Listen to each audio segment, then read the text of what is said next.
उन पे विश्वास करना और जो अंधविश्वास आजकल है, तो इन दोनों की क्या रेखा है? जिनको देखा नहीं, किनको बोलना पड़ेगा ना, अदृश्य। नहीं किनको, आप हमें बोल लो ना कि जिनको का मतलब आप किससे ले रहे, भगवान से ले रहे, किससे ले आए? आपने अपने को देखा है? आप अपने पर विश्वास करते हैं? आप अपने को देखा है? तो जैसे आप बिना अपने को देखे विश्वास कर रहे हैं कि आप हैं, अभी तो अज्ञान से आप अपने को स्त्री मान रहे, लेकिन आप है ना, कुछ भी है, आप है ना, आप मानते हैं ना अपने को। ऐसे वो है जो तुमको पैदा किया है, जो जिसके तुम अंश हो। शरीर को पैदा करने वाला पिता, और पिता को पैदा करने वाला भी पिता, और सबका परम पिता वही है ना। तो जैसे तुम हो, अपने को जाना नहीं फिर भी मानते हो, ऐसे मान लो तो तुम जान जाओगे, और जब जान जाओगे तो तुम और परमात्मा दो नहीं निकलेंगे, एक है। जाना तो तुम्हें हो जाए। तो इस बात में तो आप फेल हो कि हम बिना जाने प्रीति कैसे करें। तो आप अपने को जानते हो, कै साल का शरीर है तुम्हारा? 47 साल हो गए 3.5 हाथ के मकान में रहते हुए, कभी एक सेकंड अपने आप को नहीं जाना है आप अपने को। तो फिर आप कितनी बुद्धि रखती हैं परमात्मा को जानने की?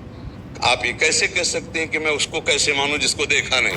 आप अपने को नहीं देखा तो आप मान रही हैं कि आप हैं, और आप ये भी मान रहे हैं कि ये ढांचा आपका नहीं है, ये जलेगा मरेगा। एक समय तुम थी बच्ची, आज थी जवान, धीरे धीरे वृद्धावस्था, धीरे धीरे मृत्यु। तो ये जलेगा ना, जैसे दूसरों को जलता है ऐसे जलेगा। तुम जलने वाली नहीं हो, तुम्हें अग्नि नहीं जला सकती, तुम वो हो।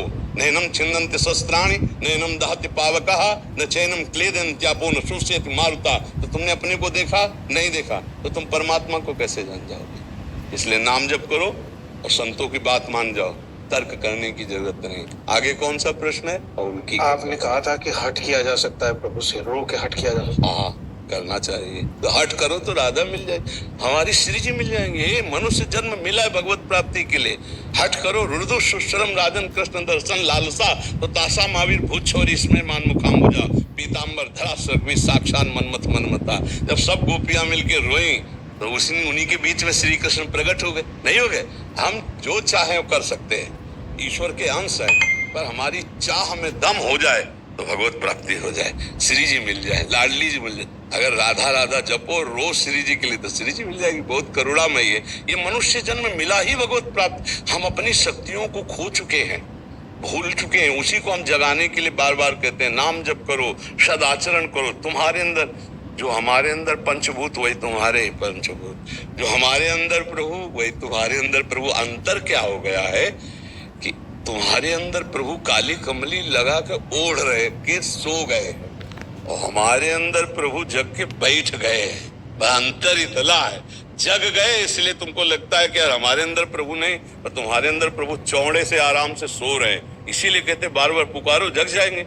जैसे कोई बहुत सो रहा हो और वो पुकारो कृष्ण कृष्ण कृष्ण हरे कृष्ण, तो भाई क्या बात है? बोले उठो प्रभु अब जागो, तो भाई प्रकट कृपाला दीन दयाला, यही भगवान प्रकाशित हो जाते। बहुत मस्त रहो, बहुत आनंद का विषय। देखो हम एक दोस्त की तरह बात करते हैं, हम कोई ऋषि मुनि महात्मा की तरह बात नहीं करते। हम तुम एक ही बाप की संतान हैं, बस हमारा मार्ग थोड़ा पिता की गोद तक था और आपका माया की गोद की तरफ बढ़ गया, इसलिए थोड़ा अंतराय बन जाता है। नहीं, हम तुम सब एक ही पिता की संतान है, और हम तुम सब में मटेरियल भी एक ही है, बाहर और भीतर। भीतर से अंश परमात्मा तत्व एक, और बाहर से पंचभूत एक। बोलो अलगाव क्या है? कुछ अलगाव नहीं। अलगाव माना हुआ बस मिटा दिया जाए तो हम तुम एक हैं, कोई अंतराय नहीं है। ना कोई जाति पक्ष है, ना कोई कुल पक्ष है, ना कोई देश पक्ष है। हम सब एक परमात्मा के एक जैसी संतान है। अंतर ही हो गया कि कोई परमात्मा से विमुख होकर माया में, और कोई माया से विमुख होकर परमात्मा में। जो परमात्मा के सन्मुख है वो महात्मा, और जो माया की तरफ मुड़ गया वो दुरात्मा। बस अंतर इतना ही बकाया, आत्मा दोनों में है।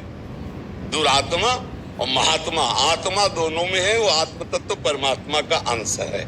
इसलिए अपने को ऐसा तो देखो मत कि हम कहाँ प्रभु को प्राप्त कर सकते हैं। निश्चित प्रभु को प्राप्त कर लेंगे।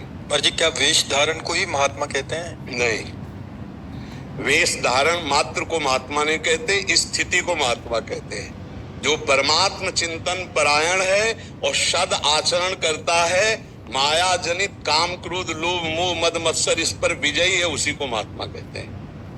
महात्मा गृहस्थी में भी हो सकता है, विरक्ति में भी हो सकता है, और दुष्ट गृहस्थी में भी हो सकता है, विरक्त भेष में भी हो सकता है। कालनी में भी तो राक्षस ही तो था जो महात्मा का भेष धर के हनुमान जी को रोकना चाहता था। वो राक्षस ही तो था। तो मतलब महात्मा वेश में राक्षस भी हो सकता है और राक्षसों के यहाँ महात्मा भी हो सकता है। दैत्यराज हिरण्यकश्यप के घर में बड़ा भारी महात्मा था प्रहलाद जी। प्रहलाद जी जैसा कोई महात्मा था? दैत्यराज के कुल में महात्मा प्रहलाद जी, दैत्य कुल में महात्मा विरोचन, दैत्य कुल में महात्मा बलि नहीं थे। तो हमें आचरण और स्थिति को महात्मा सिखाया गया कि वो जिसके आचरण सही है, जिसकी स्थिति वही है, वो महात्मा है। और जो आचरणहीन है, स्थिति रहित है, वो महात्मा नहीं, वो दुरात्मा है। वो किसी भी वेश में हो सकता है। जैसे महात्मा किसी भी वेश में हो सकता है, ऐसे दुरात्मा भी किसी वेश में हो सकता है। समझ रहे ना? तो महात्मा एक स्थिति का नाम है, ना कि केवल भेष का। और भेष है, स्थिति है तो क्या कहना? और भेष है, स्थिति नहीं तो दम्भ है, पाखंड है, नाटक है। कितने ऐसे महात्मा हुए जो गृहस्थी में, क्या भाई जी से हनुमान प्रसाद पोद्दार जी को भारत का सबसे बड़ा महात्मा नहीं माना गया? आप विचार करके देखो, धोती कुर्ता और पति पत्नी पुत्र परिवार वाला सारा लीला। और हमारी गोपियां, ब्रज गोपियां क्या महात्मा नहीं मानी गई? तो पति है, पुत्र है, परिवार है, घर है, गृहस्थी है। और कोई बैरागी थी क्या प्रगट में? थी तो गृहस्थी। और बड़े बड़े परमहंस सुखदेव जी जैसे उनकी गाथा गा रहे। तो महात्मा को मतलब भगवत चरणारविंद में निरंतर जिनकी स्थिति है और जो काम क्रोध लोभ मोह मत विजयी है, वही महात्मा। चाहे वो स्त्री हो, चाहे पुरुष हो, चाहे गृहस्थ हो, चाहे विरक्त हो, उसी को महात्मा कहते हैं।